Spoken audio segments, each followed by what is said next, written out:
주도주 발굴의 달인 김성준 어드바이저와 함께하는 투자 핫플레이스 시작하겠습니다. 위원님 안녕하십니까? 네, 안녕하세요. 네, 먼저 첫 번째 종목으로는 시어스 테크놀로지 볼 수 있을 것 같은데 흑자 전환에 대해서 오늘 또 신고가 경신까지 나왔습니다. 지금 제 옆으로 차트가 딱 길게 펼쳐졌는데 너무 예쁘네요. 예, 그렇죠. 사실 뭐 시장의 조정과는 뭐 거의 관계없이 꾸준하게 우상향하면서 날마다 신고가를 갱신을 해가고 있습니다. 그 AI를 통해서 이제 확실하게 지금 수익을 창출을 이미 시작을 했고, 이것이 이제 아직까지는 해외 진출까지도 진행되지 않은 그런 상황 속에서도 나타나는 현상이기 때문에 계속해서 뭐 실적에 대한 기대치들이 뭐 올해도 뭐 2분기 흑자 전환 이번에 60억대, 내년에는 200억대까지도 계속해서 고성장할 수 있다라는 기대를 갖고 있고요. 제가 이 시간에도 프로티나 이런 회사들도 소개를 드렸던 것처럼 이제 관련해서 이제 그 새로운 영역의 바이오에서의 새로운 영역에서의 이런 존재감이 있는 종목군들에 대한 시장의 관심도는 지수의 등락과는 상대적으로 무관하게 상당히 좀 안정적으로 유입이 되는 것 같습니다. 오히려 이렇게 좀 대안주로서 이런 섹터들을 같이 한번 보시면 좋지 않을까라는 말씀을 드리겠습니다. 지수의 등락과는 관계가 없는 바이오주 위주로 해서 위원님께서 공략주로 골라주셨는데 오늘 첫 번째 특징주도 바이오가 될 것 같습니다. 인벤티지랩이요. 오늘 또다시 신고가 경신 나왔는데 정말 어디까지 올라갈까요? 예, 사실 오늘 뭐 증권사에서 여타 이제 펩트론 7조 원대 또 G2G 바이오 1조 6천억대 대비 상대적으로 뭐 8천억대 수준이면 저평가다라는 그런 분석의 글들이 있었고요. 이미 이제 베링거 인게라임의 그 MTA 물질 이전 계약까지도 체결하면서 한 단계 더 나아간 계약을 했었고, 뭐 추가적으로도 계약의 확대가 기대가 된다라는 그런 분석의 글들이 나오고, 동종의 업체들의 최근에 뭐 인수 뭐 그거 관련해서도 뭐 비교하는 뭐 장문의 뭐 이런 보고서들이 있는데요. 뭐 참고해 보시면 좋을 것 같고요. 워낙에 뭐 시장에서 지금 이 비만 치료제 쪽에서의 존재감이 있는 회사들에 대한 관심들은 상당히 좀 뜨겁습니다. 뭐 계속해서 신고가 행진을 보이는 동종의 업체들도 상당히 많이 있기 때문에 바이오 섹터 내에서도 이쪽 비만도 여전히 좀 관심 있게 지켜봐야 되지 않을까라고 말씀을 드리겠습니다. 두 번째 특징주는 롯데쇼핑 보겠습니다. 이번에 4흘 연속 올라오고 있고 3분기 실적 그리고 글로벌 사업도 선방한다고 하는데 과연 실적 이후의 움직임도 순항할 수 있을까요? 사실 뭐 상당히 어려운 기간을 장기간 겪어왔었는데요. 최근에 다행히도 그래도 외국인 인바운드 고객이 늘어나면서 백화점 쪽에서의 성장이 좀 나오고 있고, 이런 흐름들은 내년 상반기까지 그래도 두 자릿수대 성장이 지속될 수 있을 것이다라고 좀 기대하는 그런 또 의견들도 있고요. 특히 최근에 또 이제 그 일본과 중국과의 이런 관계 악화로 인해서 반사 수혜도 볼 수 있다라는 측면에서 관심을 가져볼 필요가 있겠고요.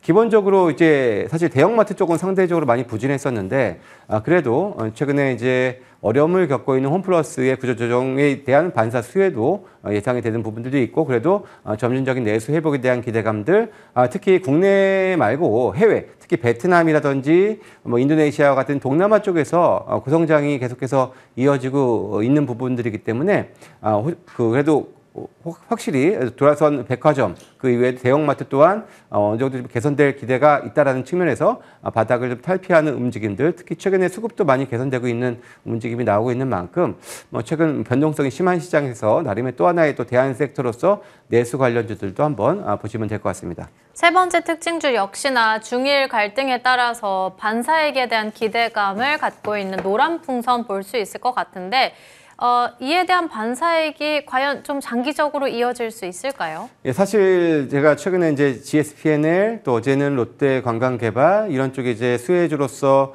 제가 한번 소개를 드리고 했었는데요. 점차 좀 더 확산이 되면서 이제 오늘은 여행주까지 영향을 좀 미치고 있습니다. 물론 아직까지 여행주들이 이렇다 하게 실적에 대한 개선의 그런 기미를 상대적으로 좀 적게 보여주고 있기 때문에 이 반등 또한 조금 뒤늦게 나오는 부분들이긴 한데요. 오늘도 장중 변동성은 상당히 큽니다. 노랑풍선 같은 경우가 가장 큰 폭의 상승을 보이다가도 크게 윗골을 달다가 또 한 번 지금 또 재차 반등을 좀 시도하면서 장중에도 등락폭이 상당히 큰 모습을 보여주고 있는데요.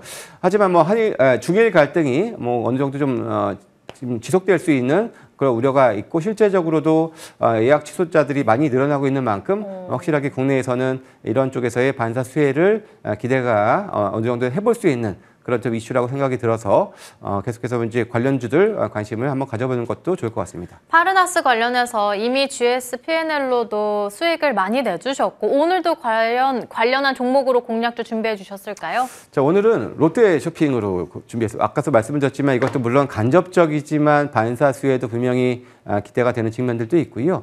기본적으로 주가가 상당히 좀 많이 밀려 있는 상황 속에서 이제 실적에 어느 정도 좀 턴할 수 있는 그런 흐름들을 그래도 마련해 놨다라는 차원에서 긍정적이라 볼 수가 있겠고요.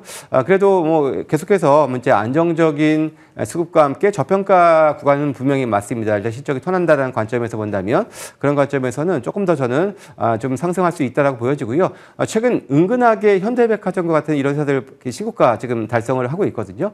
그런 차원에서 본다면은 내수주에 대한 관심들도 조금은 이전보다 많이 좋아졌다라는 차원에서 롯데쇼핑 오늘 준비를 해봤고요. 목표 주가는 이전의 고점 수준까지 1차적으로 준비를 해봤습니다. 84,000원이 최근에 지난 6월 달의 고점이었고요.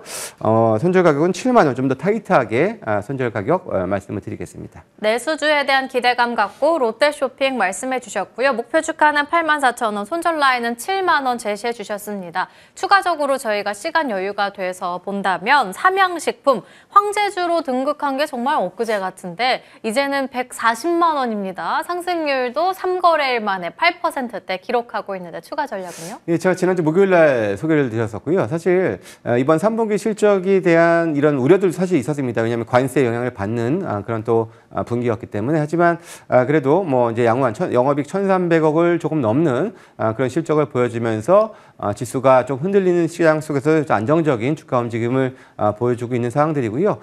미당 2공장 효과가 이제 3분기에 일부 반영되기 시작을 했습니다만은 아직까지 라인이 좀 더 남아 있습니다. 그래서 4분기까지도 이러한 또 새로운 신공장 효과로 인한 이런 또 확대 가능성들은 충분히 있고요. 뭐 일단 저는 좀 중기적으로 이제는 어느 정도 바닥을 잡고 다시 한번 또 이제 재반등할 수 있는 그 발판이 마련되어 있다라고 판단이 되고요. 뭐 안정적인 거 좋아하시는 분들은 삼양식품 지금도 뭐 늦지 않았다는 말씀 드리겠습니다. 안정적인 종목 좋아한다면 지금도 늦지 않았다 말씀해 주셨습니다. 추가적으로 더 많은 이야기를 들어보려면 또 다른 소통 창구도 준비가 되어 있을 거고요. 오늘 무료 공개 방송 몇 시죠? 예, 2시 반에 항상 그 시간에 제가 준비를 하고 있고요. 사실 요즘에 변동성이 시장이 상당히 큽니다. 그래서 사실 종목에 대한 좀 더 갈증이 더 커진 그런 상황들이고요. 그래서 시장에 대한 전략들 또 종목에 대한 또 구체적인 전략들까지 제시를 해드릴 테니까요. 많이 좀 참여해 주시고요. 아래 화면에 나가고 있는 또 QR코드 찍고 들어오시면은 또 제가 또 질문 주시면은 계속해서 또 답변 드리는 그런 소통 열려 있으니까 많이 활용하시기 바라겠습니다. 소통 창구는 물론이고 2시 반에 무료 공개 방송까지 준비해 주셨으니까 함께 하시길 바라겠습니다. 김성준 어드바이저와 함께 이야기 나눠봤습니다. 오늘 말씀 감사합니다. 네, 감사합니다.